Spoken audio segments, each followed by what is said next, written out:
Hi, ನಮಸ್ತೆ ಎಲ್ರಿಗೂ. Welcome back to ಪಾರ್ ಕುಟುಂಬ. ಇವತ್ತು ನಾವು ಪತ್ರೊಡೆ ಮಾಡುವ. ಯಾವ ಥರ ಮಾಡೋದು ಅಂತ ನಾನು ಡೀಟೇಲ್ ಆಗಿ ವಿಡಿಯೋ ಮಾಡ್ತೀನಿ. ಪತ್ರೊಡೆಯಲ್ಲಿ ನಾವು ಮಂಗಳೂರು ಸ್ಟೋರಲ್ಲಿ ಸಿಕ್ಕಿತ್ತು. ಈ ಥರ 2 ಕಟ್ಟು ತಂದಿದ್ದೀನಿ. 2 ಕಟ್ಟಿಗೆ 10 ರುಪೀಸು. ಫಸ್ಟ್ ದೊಡ್ಡದು ಎಲೆ ಇದೆ, ಆಮೇಲೆ ಚಿಕ್ಕ ಚಿಕ್ಕದು ಇದೆ. ಸೊ 20 ರುಪೀಸಿಗೆ ತಂದಿದ್ದೀನಿ. ಇವಾಗ ರೈಸ್ ಹಾಕಬೇಕು ನೀರಲ್ಲಿ. ಸೊ ನಾನು ಬಾಯ್ಲ್ಡ್ ರೈಸ್ ಮತ್ತು ಇಡ್ಲಿ ರೈಸ್ 2 ಮಿಕ್ಸ್ ಮಾಡಿ ಹಾಕ್ತಾಯಿದ್ದೀನಿ, 2 ಗ್ಲಾಸ್ ಆ ಥರ. ಈ ರೈಸ್ ನಾನು ಸ್ವಲ್ಪ ಕಪ್ಪು ರೈಸ್ ಇದೆ. ಇದು 2 ಗ್ಲಾಸ್ ಹಾಕಿದ್ದೀನಿ. ಇಡ್ಲಿ ರೈಸ್ ಒಂದು 3 ಲೋಟ ಹಾಕ್ತಿದ್ದೀನಿ ನಾನು. ಇಲ್ಲ, 2 ಲೋಟ ಸಾಕು ಅಂತ ಅನಿಸುತ್ತೆ ನನಗೆ. 2 ಲೋಟ ಹಾಕ್ತೀನಿ. ಟೋಟಲ್ 4 ಲೋಟ ಹಾಕಿದ್ದೀನಿ ನಾನು. ಸೊ ಇದು ನೆನೆಸಿಡಬೇಕು. ನೀರಲ್ಲಿ ಹಾಕಿಟ್ಟಿದ್ದೀನಿ ನಾನು. ಬಿಸಿ ನೀರು ಹಾಕಿದ್ದೀನಿ, ಯಾಕೆಂದರೆ ಈವ್ನಿಂಗ್ ಆಗೋಕ್ಕೆ ಗ್ರೈಂಡ್ ಮಾಡ್ಬೋದಲ್ಲ, ಅದಕ್ಕೆ ಈ ಥರ ಮುಚ್ಚಿಟ್ಟಿರ್ತೀನಿ. ಇವಾಗ ಕೆಸುವಿನ ಎಲೆ ಕಟ್ ಮಾಡುವ. ಇದು ಆಲ್ರೆಡಿ ಕ್ಲೀನ್ ಎಲ್ಲ ಮಾಡಿಟ್ಟಿದ್ದೀನಿ, ನಾನು ಫಸ್ಟ್ ಟೈಮ್ ಮಾಡ್ತಾ ಇರೋದು. ಸೊ ನೋಡುವ, ಈ ಥರ ಇಟ್ಕೋಬೇಕು. ಅದು ಕೈ ತುರಿಕೆ ಬರೋ ಚಾನ್ಸಸ್ ಇರುತ್ತೆ, ಯಾಕೆಂದರೆ ಕೆಸುವಿನ ಎಲೆ ತುರಿಕೆ ಬರುತ್ತೆ ಕೈಯೆಲ್ಲ. ಸೊ ಸ್ವಲ್ಪ ಬ್ಲ್ಯಾಕ್ ಆಗುತ್ತೆ ಕಟ್ ಮಾಡುವಾಗ. ಈ ಥರ ಇಟ್ಕೊಂಡು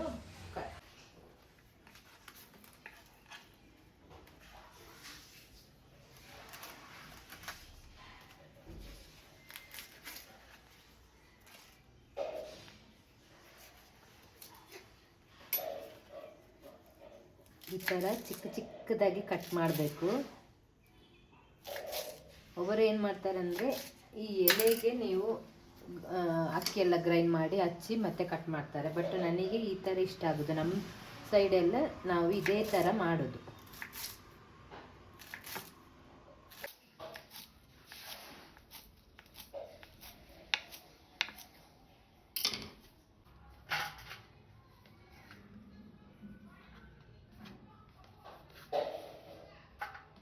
ಇದಕ್ಕೆ ಹಾಕು ಸ್ವಲ್ಪ ಕೊತ್ತಂಬರಿ ಹಾಕ್ಕೊಳ್ತೀನಿ ಗ್ರೈಂಡಿಗೆ. ಅದಕ್ಕೆ ಸ್ವಲ್ಪ ಫ್ರೈ ಮಾಡ್ಕೊಳ್ತೀನಿ ಕೊತ್ತಂಬರಿ.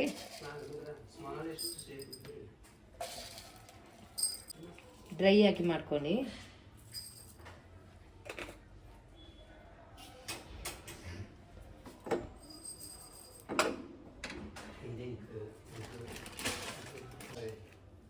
ಹಾಗೆ ಒಂದು 2 ನಾನು ಇದಕ್ಕೆ ಗ್ರೈಂಡ್ ಮಾಡಲಿಕ್ಕೆ ಮೆಣಸು ಹಾಕ್ಕೊಳ್ತಾ ಇದ್ದೀನಿ. ಹಾಗೆ ಸ್ವಲ್ಪ ಹುಳಿ ಹಾಕ್ತಾ ಇದ್ದೀನಿ. ಇದು ಚೆನ್ನಾಗಿ ಫ್ರೈ ಆಗಲಿ. ಆಯಿಲ್ ಏನು ಹಾಕ್ತಾ ಇಲ್ಲ.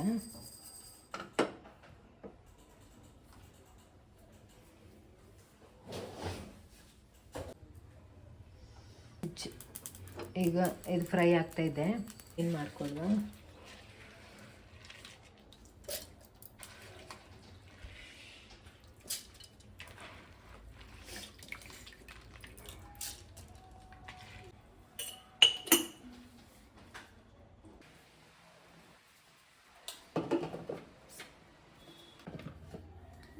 ಇವಾಗ ರೆಡಿಯಾಗಿದೆ. ಗ್ರೈಂಡ್ ಮಾಡಿದ್ದೀನಿ ಒಂದು ಸೆಟ್ಟು. ನಾನು ತುಂಬ ದಪ್ಪ ನೀರು ಮಾಡಿಕೊಂಡ್ರೆ ನಾವು ಮತ್ತೆ ಅದನ್ನು ಇದು ಮಾಡಬೇಕಾಗುತ್ತೆ, ಮತ್ತೆ ಬಾಯ್ಲ್ ಮಾಡಬೇಕಾಗುತ್ತೆ. ಬಾಯ್ಲ್ ಮಾಡಿ ಮತ್ತೆ ಗಟ್ಟಿ ಮಾಡ್ಕೋಬೇಕಾಗುತ್ತೆ. ಸೊ ಅದಕ್ಕೆ ಈ ಥರ ಮಾಡಿದರೆ ನಿಮಗೆ ಆ ಥರ ಮಾಡಬೇಕಂತ ಇಲ್ಲ, ಗಟ್ಟಿ ಇರುತ್ತಲ್ಲ ಅದಕ್ಕೆ.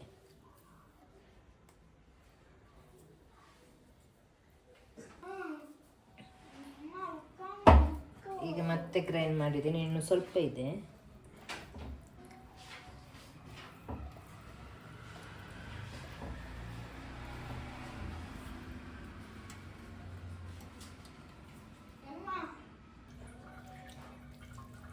ಈಗೆಲ್ಲ ಗ್ರೈಂಡ್ ಮಾಡಿ ಆಯಿತು. ಯಾಕೆಂದರೆ ಅದು ಬ್ಯಾಲೆನ್ಸ್ ಆಗಬೇಕಲ್ಲ, ಅದಕ್ಕೆ.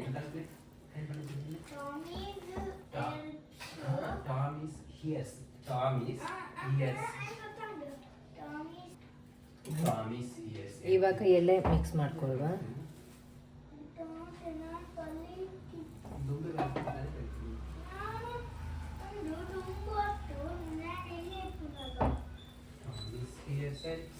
ಮಿಕ್ಸ್ ಮಾಡ್ಕೊಳ್ಳೋ ಚೆನ್ನಾಗಿ.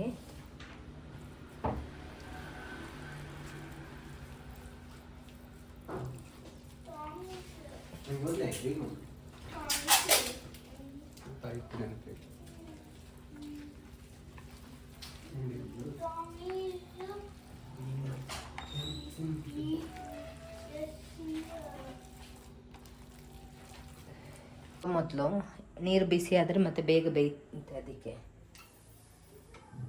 ಇದು ಚಿಕ್ಕ ಪಾತ್ರೆ ಅಲ್ವಾ, ಸೊ ಅದಕ್ಕೆ ಇಲ್ಲದ್ರೆ ತಟ್ಟೆಯಲ್ಲಿ ಇಡ್ಬೋದಿತ್ತು, ತಟ್ಟೆನೂ ಹೋಗಲ್ಲ. ಸೊ ಅದಕ್ಕೆ ನೀರು ಬಿಸಿ ಹಾಕ್ಕೊಳ್ಳಿ. ಇವಾಗ ಮಸಾಲೆಗೆ ರೆಡಿ ಮಾಡಿಕೊಡುವ. ಎಷ್ಟು ಮೆಣಸು ಬೇಕು ಅಷ್ಟು ತಗೊಳ್ಳಿ. ನಾನೊಂದು 7-8 ತಗೊಳ್ತೀನಿ. ಜಾಸ್ತಿ ಆದಷ್ಟು ಅದು ಪೀಸಿಗೆ ಚೆನ್ನಾಗಿ ಎಳ್ಕೊಳ್ದುತ್ತೆ. ಪೀಸ್ ಜಾಸ್ತಿಯಾಗಿ ನಿಮಗೆ ಸಾಂಬಾರು ಕಮ್ಮಿ ಆದರೆ ಅಷ್ಟು ಇಷ್ಟ ಆಗಲ್ಲ. ಸಾಂಬಾರು ಸ್ವಲ್ಪ ಜಾಸ್ತಿ ಆದಾಗ ನಮಗೆ ಗ್ರೇವಿ ಥರ ಸಿಗುತ್ತೆ, ಅದು ತಿನ್ನಲಿಕ್ಕೆ ಇಷ್ಟ ಆಗುತ್ತೆ. ಕೊತ್ತಂಬರಿ ಬೀಜ ಹಾಕ್ಕೊಳ್ಳುವ.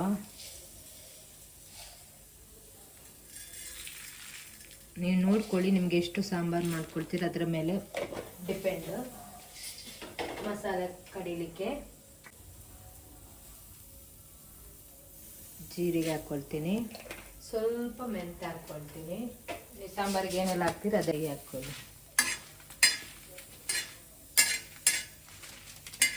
ಬಾಳೆ ಎಲ್ಲ ತಂದಿದ್ದೀನಿ ನೋಡಿ, ಚೆನ್ನಾಗಿರೋದು ಸಿಕ್ಕಿದೆ. ಈಗ ಅದನ್ನು ಇದು ಬೆಂಕಿಯಲ್ಲಿ ಬಾಡಿಸ್ಕೋಬೇಕು, ಯಾಕೆಂದರೆ ಅದು ಆವಾಗ ಚೆನ್ನಾಗಿ ಫೋಲ್ಡ್ ಮಾಡಲಿಕ್ಕಾಗುತ್ತೆ, ಇಲ್ಲದ್ರೆ ಕಟ್ ಆಗುತ್ತೆ. ಈ ಥರ ಚೇಂಜ್ ಆಗಬೇಕು ಕಲರು. ಇವೆ ಸುತ್ತೂಲೆ ಇವೆ ನಾವು ಬಾಳೆ ಎಲೆಗೆ ಹಾಕಬೇಕು. ಈ ಥರ ಊರಲ್ಲಾದರೆ ಬಾಳೆ ಎಲೆ ತುಂಬ ಇರುತ್ತೆ. 1 ಮಿನಿಟ್ ಅವು ಉರಿಪುನಪ್ಪ ಕಾಯಿಗೆ ಚಮಚ ಉಣ್ಣಲ್ಲ ಇಡ್ತೇನೆ ನಾನು ನಿಮಗೆ.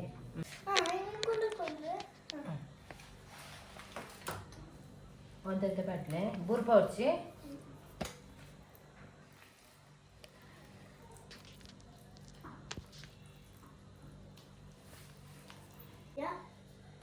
ಯಾಕಂದ್ರೆ ಜಾಸ್ತಿ ಮಾಡಬೇಕು.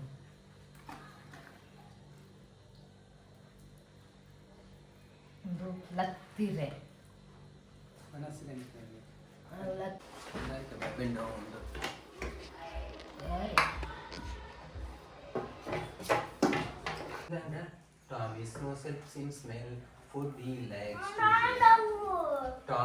ನೋಡಿ ಆಲ್ಮೋಸ್ಟ್ ಆಯಿತು. ಈಗ ಬೇಯಲಿಕ್ಕೆ ಇಡುವ.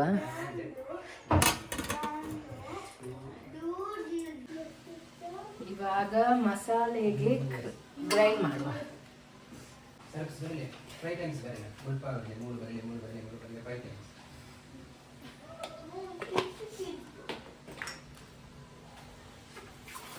ನೀರು ಆ್ಯಡ್ ಮಾಡ್ಕೊಳ್ಳುವ. ಸಾಂಬಾರು ಸಾರು ಮಾಡಲಿಕ್ಕೆ ನೀರು ಆ್ಯಡ್ ಮಾಡ್ಕೊಂಡಿದ್ದೀನಿ. 2 ಟೈಮ್ ನಾನು ಗ್ರೈಂಡ್ ಮಾಡ್ಕೊಳ್ತೀನಿ.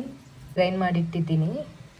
ಇದು ಬೇಯ್ತಾ ಇದೆ. ಬೆಂದಮೇಲೆ ನಾನು ಮಸಾಲ ಬೇಯಲಿಕ್ಕೆ ಸ್ಟಾರ್ಟ್ ಮಾಡಿದ್ರೆ ಮತ್ತೆ ಕಟ್ ಮಾಡಿ ಹಾಕ್ಬೋದು. ಅದಕ್ಕೆ ಬೆಂದಿದೆಯಾ ಅಂತ ನೋಡಿ. ಆಲ್ಮೋಸ್ಟ್ ಬೆಂದಿದೆ. ತುಲೆ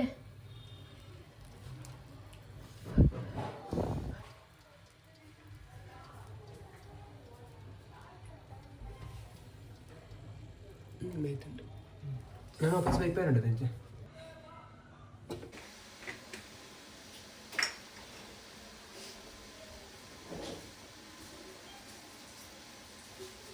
ಕರ್ನೆ ಸೊಪ್ಪು ಸ್ವಲ್ಪ ಹಾಕ್ತಾ ಇದ್ದೀನಿ.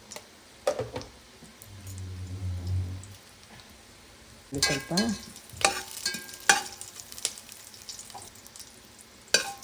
ನಾನು ಆನಿಯನ್ ಸಾರು ಥರ ಮಾಡೋದು.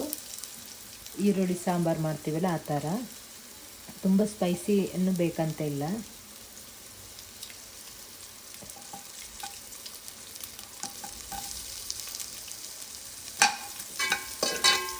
ಇದು ಫ್ರೈ ಆಗಬೇಕು.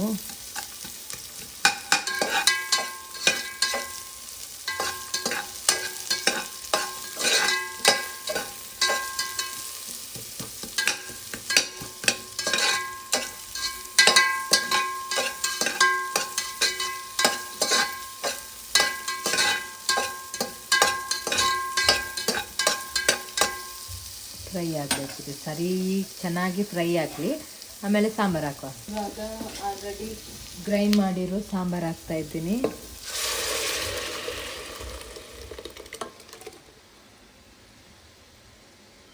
ತುಂಬ ಗಟ್ಟಿ ಮಾಡ್ಕೋಬೇಡಿ, ನೀರೇ ಸ್ವಲ್ಪ ಇರಲಿ.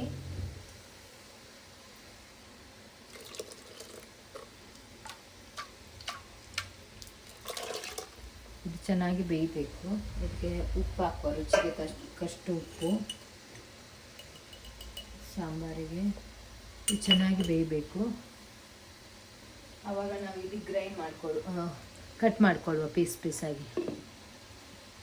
ಇದು ಕಟ್ ಮಾಡ್ಕೊಳ್ಳುವ ಪೀಸ್ ಮಾಡ್ಕೋಬೇಕು. ನಿಮಗೆ ಎಷ್ಟು ದೊಡ್ಡದನ್ನು ಮಾಡ್ಕೋಬೋದು, ಚಿಕ್ಕದನ್ನು ಮಾಡ್ಕೋಬೋದು. ನಾನು ಸ್ವಲ್ಪ ಚಿಕ್ಕದನ್ನು ಮಾಡ್ಕೊಳ್ತೀನಿ.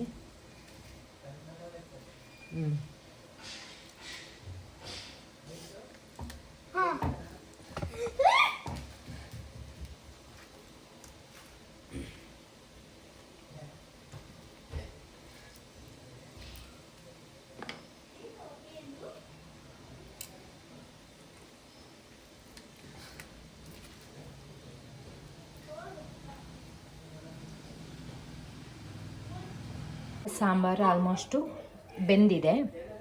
ಆಮೇಲೆ ಈಗ ಪೀಸ್ ಹಾಕಬೇಕು. ಕಟ್ ಮಾಡಿ ಇಟ್ಟಿದ್ದೀವಿ ಎಲ್ಲ ನೋಡಿ, ಇಷ್ಟಾಗಿದೆ.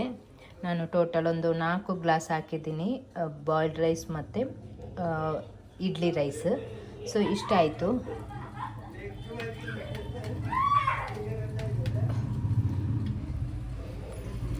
ಅಬ್ಬಾ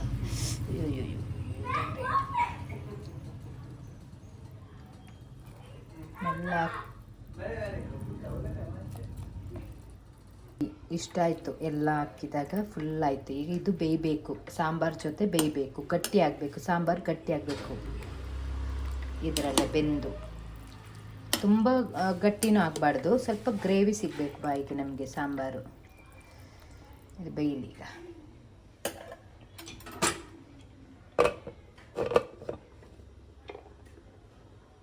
ನೋಡಿ, ಫೈನಲ್ ಆಗಿ ನಮ್ಮ ಪತ್ರೋಡಿ ರೆಡಿಯಾಗಿದೆ. ಆಲ್ಮೋಸ್ಟ್ ಬೆಂದಿದೆ. ಈ ಥರ ಗಟ್ಟಿ ಆಗಬೇಕು ನೋಡಿ, ಈ ಥರ ಗ್ರೇವಿ ಇರುತ್ತೆ. ನಾಳೆಗೆ ಇನ್ನೂ ಚೆನ್ನಾಗಿ ಆಗುತ್ತೆ. ಅದು ಒಳಗಡೆ ಎಲ್ಲ ಚೆನ್ನಾಗಿ ಎಳೆದುಕೊಳ್ಬೇಕು, ಆವಾಗ ಇನ್ನೂ ರುಚಿ ಚೆನ್ನಾಗಿ ಬರುತ್ತೆ.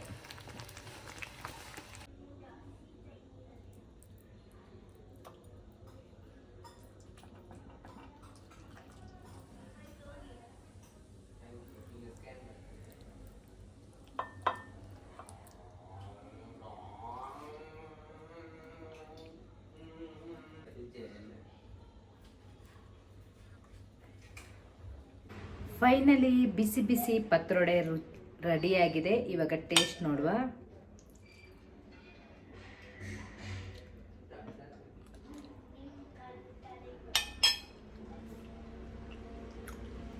ತುಂಬ ಚೆನ್ನಾಗಿ ಬಂದಿದೆ. ಸ್ಪೈಸಿ ಆಗಲಿ ಹುಳಿ ಆಗಲಿ ಎಲ್ಲ ಕರೆಕ್ಟಾಗಿ ಬಂದಿದೆ.